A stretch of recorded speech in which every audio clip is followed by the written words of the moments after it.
Hello, R. Michael Anderson here, and I am with Gordon Coulter. He's a dynamic CEO I met doing some interesting things with Exmos. Gordon, thanks for being with me. Hi, how are you, Michael? Really good, man. Thanks. Cool. Hey, first question I have is, if you had to go back in time and talk to a younger Gordon when you were at the beginning of your leadership journey, Yep.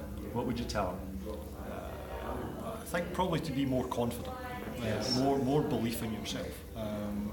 Yeah, it can be quite daunting, especially when you're just starting out on your own and you have to do everything, and you kind of really need to sort of lift yourself out of your comfort zone. Yes. And I think that can be quite hard.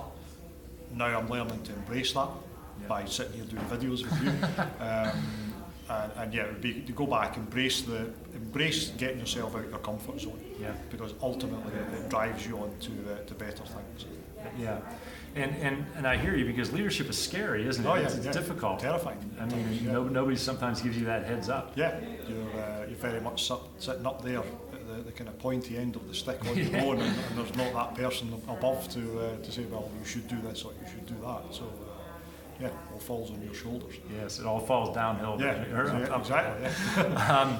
If you, what's unique about leadership in Scotland? I think Scottish people are very driven. I know that much. They kind of know what they want to do. I think sometimes we're a bit hesitant, a bit overly cautious, and I think that comes out when you start looking at Scotland or the UK and the US. There's a kind of different drive and a different kind of way of thinking. But I see that changing.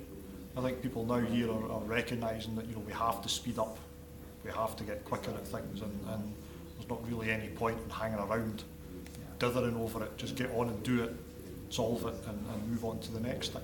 And I actually have seen a lot of that in Scotland in the younger generation. Yeah. It's like the younger generation is getting it. Yeah, I think they have a lot more of that delivered to them as a kind of experience and a set of knowledge, and especially with the internet. When I started, there was no internet. Your knowledge was just the people round about you. Whereas now they've got that kind of global expertise that they can draw on, whether it's listening to things like you've done, or just generally sitting watching YouTube as they tend to do. That just didn't exist back then. So yeah, I think it's definitely changing, and changing for the better. Gordon, I saw a view of this today when we met, Yeah. but I want to hear what soul-centered leadership. How do you bring your heart and your soul to your leadership in your organization? I think for people in the company, it's just seeing that kind of drive and passion. We've got a real belief in what we're trying to do.